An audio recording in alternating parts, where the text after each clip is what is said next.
And so, welcome back everybody. Let's get into the subject, 10 habits you need to have for your night routine. For almost like 8 to 10 years, I really thought that I had a lot of sleeping problems with like insomnia and everything. And I really believed that. I tried everything. I didn't went on my phone. I tried things. I tried to kind of like relax in the evenings. I tried everything and nothing worked. Even if I was tired, I still woke up all the time and I was kind of tired and not getting like a good rest. And since like 2 years, I did a lot of new things that actually really lifted up my sleep, and now I sleep so good. Really, I sleep so good. And also, the most important thing about that is not only sleeping good, but also sleeping good is giving you a good day, basically. If you don't have good sleep, you cannot tell me that you will have good days. Maybe 1, 2, or 3 days, but not more. Let's be honest. Of course, I'm gonna give you these habits that I have.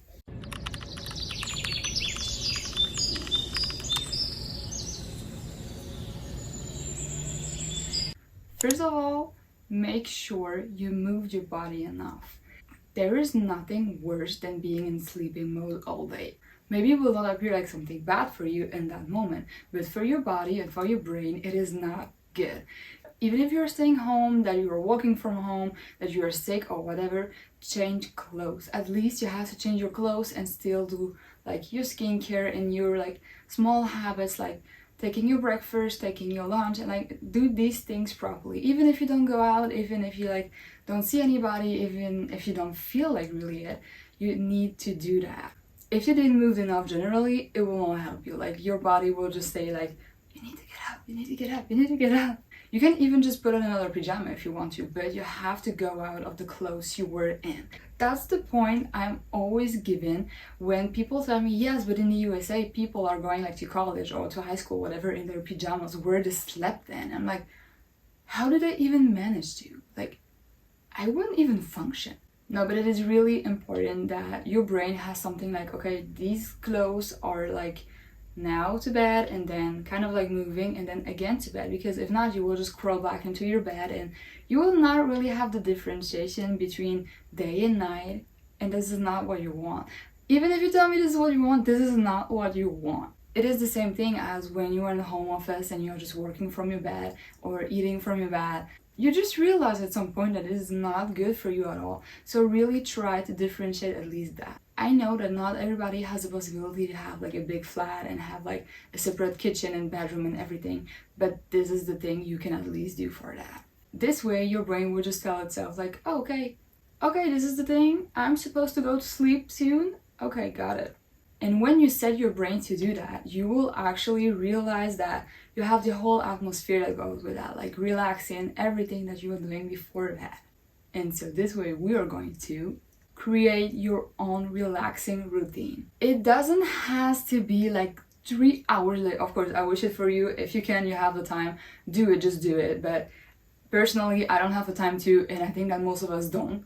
At some point of the day, for me, it's normally around like 9. You have to lower your lights. If you have a really bright light, like very white or something, this is not the one that will help you to get into sleep mode. It just won't. And if you do that like just 5 minutes before going to bed, you will not really get into that. You can have one that is right next to your bed, or you can have like LEDs or whatever. Just have something not that bright, or where you can change like the color and the intensity. It will really save you. You can, for example, say, when I'm going to like watch TV, like something on Netflix or whatever, just to calm down, I will put on these lower lights. Don't be in the complete dark mode, because this is really something that has to be with actually sleeping and not like the before sleeping. Be careful, you still have to have a light, even if you're watching TV, because if not, your brain will set to, okay, if I had any light, even the TV light, I'm not supposed to sleep. But actually you have, when it's completely dark, you have to sleep. So it is really essential that you still keep a little light when you're watching TV. And also that will be better for your eyes. Create your best routine, just like go on and do things you actually like. If you like some special show, or you like to read, or you like to just like put on a candle and meditate, do it. Just do it. Another thing is to prepare for bed way before going to bed. If you're supposed to go to bed at like 10 and you are preparing at like 9:45, it will not help you. Girl, it will not help you. Even if you're not going to bed to the exact same time every day, What I would still recommend you, but whatever, is to like not put your pajama on just like the second before going to bed and like really get into this mode. Also, the same thing is for the skincare, because the last part of the skincare is like really hydrating, and then you just go into your bed and like you're against your pillow and like you cannot tell me it will dry so fast. So really try to like put on your pajamas, do your skincare, do your shower, whatever you're doing, but not like really the second before going to bed. If it's possible, do it. It will change you. Because then you just have to go to your bed, and of course don't touch your phone, because then you just have to go into your bed or on your couch or whatever you're doing and be like, okay, I'm clean, I'm cute, now I can just relax. And like you can meditate, you can read, you can do whatever. But just wait a bit and really get into this, oh, I'm tired mood, you know? Because let's be honest, if you just rush things through the whole day, at some point, like, you will not really be relaxed. You will just go to bed and pretend like, okay, this is the thing I have to be at that moment. Like if you're going to lunch, you will know, okay, I will be hungry at that moment, because you know it's the only chance you have to be. So if you do that with the bed, it's the same thing, but actually you will not really be relaxed. The next point is the thing I want to hear the least most of the time, but set a regular sleep schedule. I struggled with that a lot before because I had like different work times and everything, and maybe you cannot do that if you really work on different shifts. But still, what I'm doing now is that I wake up very earlier, like at 6 or at least 7, and just like even if it's like 4 or 5 hours before working, I'm just waking up that early just to have my sleep schedule. And I'm going to bed between 9:30 and 11:30, I might say. I can actually have this big time frame because I don't have to rush to work in the morning. Like I really have, like I said, 3 to 5 hours before even working, so I'm good.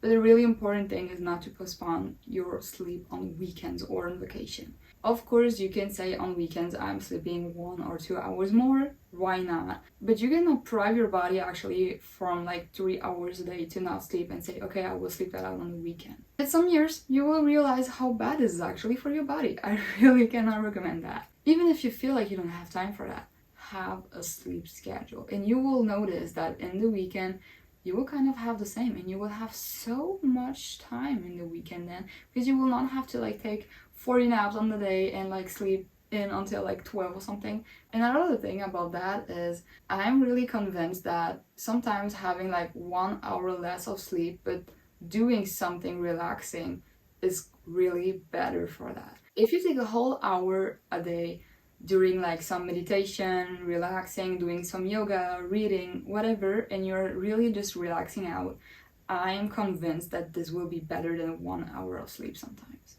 Do your night shift. I also think it depends how you grew up, but I was like that before when I first started to really live alone, that I often said like, okay, but I can do the dishes in the morning, or I can like do this and that in the morning. And actually you can, yeah, but the thing is, you will just go to bed and be like, oh gosh, tomorrow I need to do that. And even though you will tell yourself, but now I have to relax, and now I'm relaxing and I will just do that tomorrow, like in the flow, it will just ruin you. Like you will just think about it unconsciously maybe, but you will think about that all night long. That's something that you have to do in the morning, could be something that you could have already done in the evening. I know it's tiring and you don't want to, but let's be honest.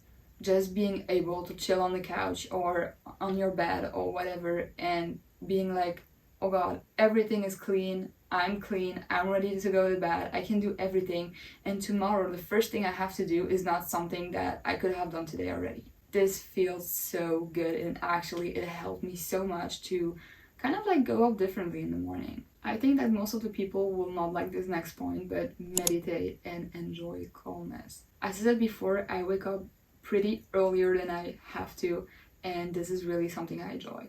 In the past, I was the person saying, okay, I've got everything figured out. Like I woke up at like, I don't know, 7:30, and I knew that at 8 I will be out of the house. Everything was like this, and this, and it already worked. Like it really worked. It was perfectly fine. But since I got sick and I got to spend so much time at home, I really realized the importance of waking up and actually taking your time. And now that I work again, I just know it is a life changer. It really is. Because some people say, yeah, but I don't really like those breakfast things, or to take like my time in the morning. I just want to start my day and have it kind of like behind me.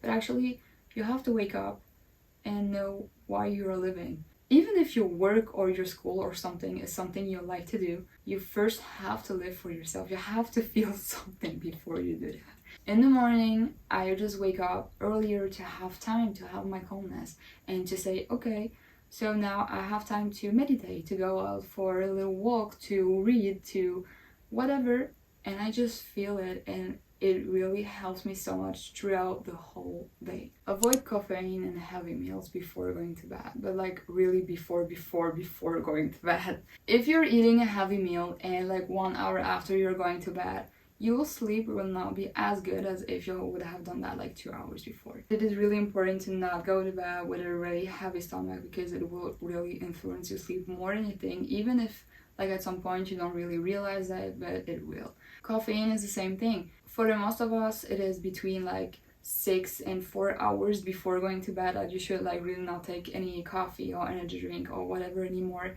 Really consider that. Create a comfortable and dark atmosphere. It is the same rule as waking up and not taking your phone for at least an hour. It is the same thing for the evening. At least for 30 minutes, don't take your phone before going to bed. What you can do for that is that you can just charge your phone at the other end of the room or even in another room if you have the possibility to.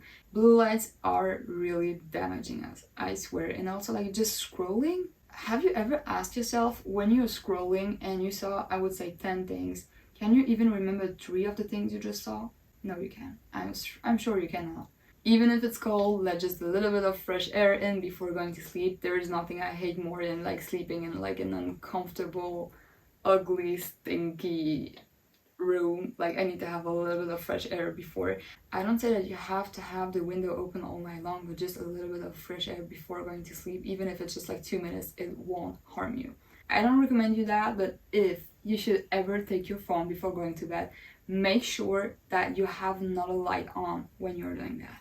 Because sometimes, of course, I'm not perfect. Sometimes it happens to me too that I'm just going to bed and I have my phone because I'm talking to someone or I'm just doing something when I have to set up an alarm or whatever. I still have a little light on before. I really notice the difference when I'm like sleeping over at someone's or when I was at the hospital. I noticed that a lot too. If you are going on your phone when you have no light on, you will not be able to sleep or like not sleep that well. Create an atmosphere. As I said before, you can just buy a little light and know that, okay, when you come back from your skincare or even sooner before, you just light up that little light and nothing more. And then this is kind of like the mode you're getting in, and you know what I mean. And the last point for today will be practice gratitude. A lot of people don't really believe in that, and right before I didn't really either, but I'm doing this since a few years, and I don't say that my life is perfect, that everything happens right. Manifesting is a thing different from gratitude, I think. Humoristically, I practice that even more on the days where I feel kind of low and kind of like life just hates me. And sometimes it's really difficult on these days, but I really try to keep it on and be like, okay, still I'm grateful for this and that and this and that. For this, I can really recommend you 2 to 3 things. I have a normal journal like that where you can just like manifest and do everything you want. But for gratitude, I even have this 5-minute journal. It is a gratitude journal. It is really cool. You basically have 1 page every day, 3 things in the morning, 2 things in the evening, where you say, I'm grateful for, what would make today great, daily affirmation, highlights of the day, and what did I learn today. And you always have like a little quote of someone that's really practical. There are days where I really struggle to do that because kind of like life is just not great on these points, but it really helps me to actually keep my head above water. I could recommend you a lot of books, but actually the book that I really like is this one. It is 101 Essays That Will Change the Way You Think. What I really like about these kind of books is that you don't just have separate chapters, but you really have different essays. So it's really easy to just read 1 or 2 or as many as you wish in the morning, in the evening, whatever, but it doesn't take long. Some of them are even just like 1 or 2 pages, and you can actually do that and it will just help you so much. So guys, this is already the end of this video. I hope it helped you because I got asked a lot of times how I do all of the things I do and how I can calm down, even more because I have very high ADHD. But these are things that I've been doing for years and actually they work so good. So I hope that they will help you too, and